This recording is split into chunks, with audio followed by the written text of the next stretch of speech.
Regina Portogruaro 1-0, a Trieste Atalanta Triestina 1-0.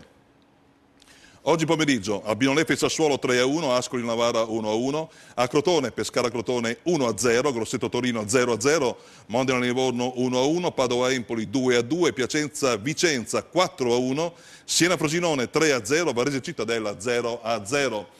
Per una classifica che vede al comando il Novara con 29 punti, recupera qualcosa il Siena a 25, poi Atalanta e Regina 24, Livorno ed Empoli 21, Padova 20, Varese e Pescara 18, Torino 17, Crotone, Modena, Frosinone, Vicenza 16 punti, Albino-Leffe a 15, Piacenza 14, Grosseto 13, Sassuolo, Triestina, Cittadella, Portogruaro 12 e infine l'Ascoli a 8 punti, come vediamo penalizzato di 3.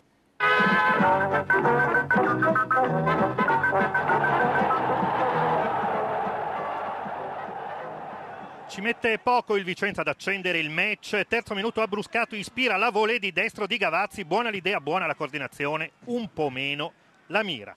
La replica del Piacenza non si fa attendere, 12° palla invitante sul sinistro di Caccia che però angola troppo il diagonale. Insistono i padroni di casa e al 31° rompono l'equilibrio, lancio lungo di Zammuto a pescare Caccia, stop con il destro, conclusione mancina, Frison è battuto. Caccia festeggia la 6ª rete stagionale. Il Vicenza però si rimette subito in piedi, Abbruscato chiama in causa per 2 volte Cassano, prima con un rasoterra dal limite e poi con una conclusione al volo a 2 passi dalla porta. Il pareggio sembra maturo e infatti arriva al 36° sugli sviluppi di un angolo, raccoglie Schiavi, destro sotto misura, questa volta Cassano si deve arrendere. Il primo tempo va in archivio sull'1-1, la ripresa prende il via con un'occasione targata Vicenza, 4° minuto, cross di Martinelli, colpo di testa in tuffo di Gavazzi, fuori di poco.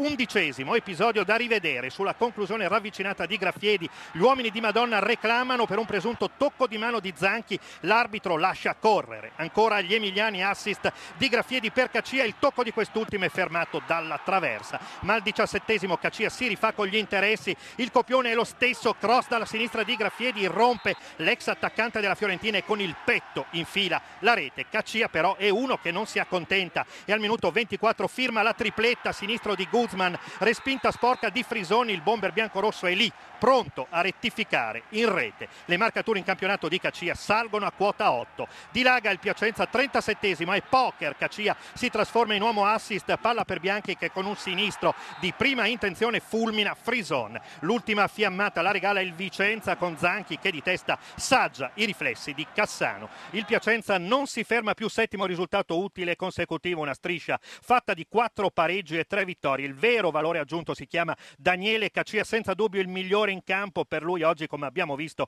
una tripletta. Il Vicenza ha tenuto soltanto un tempo, nella ripresa è letteralmente crollato, per la squadra di Marana è la terza sconfitta consecutiva. Ricordando il finale, Piacenza 4, Vicenza 1, restituisco la linea a Mario Mattioli.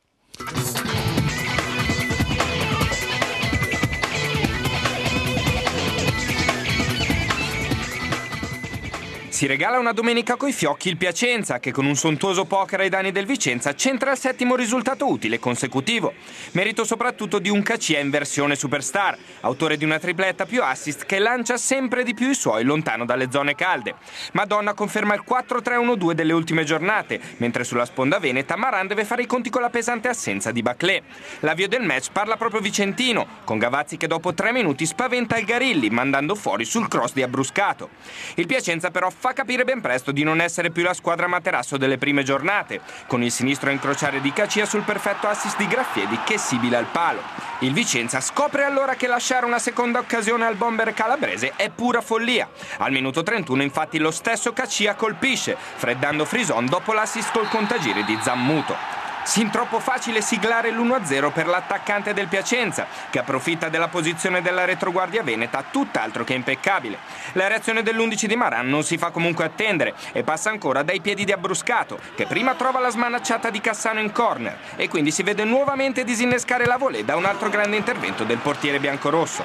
Proprio sugli sviluppi del calcio d'angolo però gli ospiti pareggiano, con Schiavi che si traveste da goleador spedendo in rete dopo la più classica delle mischie in area. Battesimo stagionale per il difensore ex Lecce, che rimette subito in piedi una gara che aveva assunto una brutta piega. La ripresa si apre con Zanchi al posto di Bastrini e il Vicenza prova a ribaltare il risultato, col colpo di testa di Gavazzi che si spegne sul fondo. Il Piacenza però prende campo minuto dopo minuto e al 60° il solito Cacia fa tremare la traversa, con una grande deviazione al volo dopo un contropiede da manuale. Come già dimostrato nel primo tempo, però, alla seconda opportunità Cacia non perdona. È infatti ancora lui a regalare il nuovo vantaggio al Piacenza, sbucando dal nulla sul cross a tagliare l'area di Graffiedi. Qualche dubbio sul tocco decisivo, spalla, petto o mano, sta di fatto che il risultato è sempre lo stesso. Gli emiliani quindi dilagano e trovano il punto che chiude i giochi, guarda un po' ancora con Cacia, che si avventa come un falco sul tiro di Guzman respinto da Frison. 8ª rete in campionato per l'attaccante cresciuto calcisticamente proprio nel Piacenza, che si conferma così un assoluto lusso per la categoria.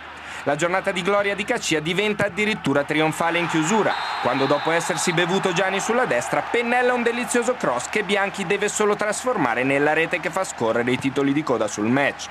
Il Vicenza esce dal Garilli con le ossa e il morale a pezzi, con la terza sconfitta consecutiva che sicuramente dovrà far riflettere Maran. Per il Piacenza invece nuovi scenari si spalancano all'orizzonte e con un Cacia così anche sognare diventa lecito. La crisi del Vicenza, terzo KO di fila, altra squadra che sta subendo tanto, forse troppo in difesa. Prima il mister, poi Alfredo che...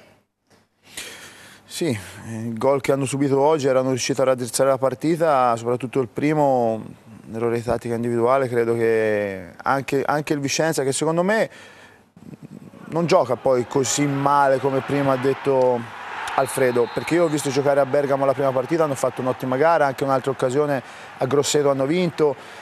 Sicuramente in questo momento qua sono un po' in difficoltà e vengono puniti anche al primo errore, però hanno un buon organico e oggi sicuramente hanno trovato un Piacenza che in questo momento è difficile per tutti da affrontare. Dopo che riuscirono a fare il risultato contro di noi, il Piacenza è ripartito e adesso stanno volando. Da quando ha cambiato modulo, con Guzman e Graffiedi alle spalle di Cacia, poi se Cacia è questo fa la differenza. Perché poi sono passati anche da una difesa a 3 a una difesa a 4. Giusto. Contro di noi giocarono appunto per la prima volta a 4 con Guzman appunto e Graffiedi a supporto di Cacia. In questo momento stanno facendo molto bene. Cacia si sta ritrovando, è un giocatore importante per la categoria.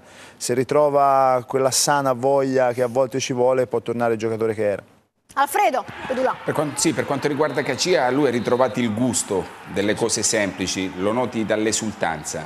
Bisognerebbe anche conoscere un po' Cacia per capire se è sul pezzo oppure no.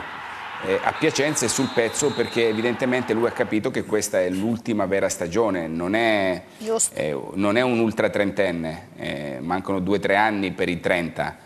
Però lui ha alle spalle momenti difficili, momenti sfortunati, momenti di virgola, nel senso che lo hanno aspettato tante volte e poi lui non è riuscito a mantenere. Credo che questa lo si è capito fin dall'inizio, credo che lui stia interpretando nel migliore dei modi. Complimenti a Madonna, che è un allenatore che è molto umile, ma qui non è una frase fatta, umile nel senso che ha dovuto sempre soffrire il doppio per raccogliere qualcosa, ha avuto questa spada di Damocle dall'inizio, ha cambiato tatticamente, adesso sono 6-7 risultati utili, correggetemi se sbaglio, 7 risultati utili, il Piacenza comunque continua ad avere una continuità, prima erano pareggi, adesso stanno diventando vittorie, la qualcosa è molto importante. Sul Vicenza, Valentina, tu sai bene che la prima puntata, quando tu mi hai chiesto del Vicenza, io ho detto questa è una squadra che negli ultimi 30 metri ha un potenziale importante, i primi 30 non mi convincono perché è una squadra che se io potessi fare al fantacalcio, a me se non concesso una formazione tipo, prenderei altri difensori. Aggiungi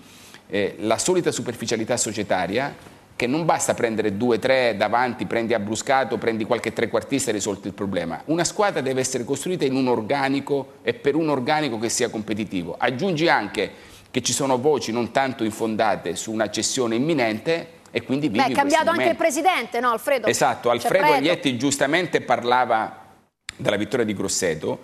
La vittoria di Grosseto è stata molto casuale. Ed è stata l'unica vittoria esterna del Vicenza in presenza di tante incompiute e sono un estimatore, tu lo sai, di Maran, ma non rivedo e non vedo, non noto il 30% della mano di Maran su questa squadra, la qualcosa è molto preoccupante.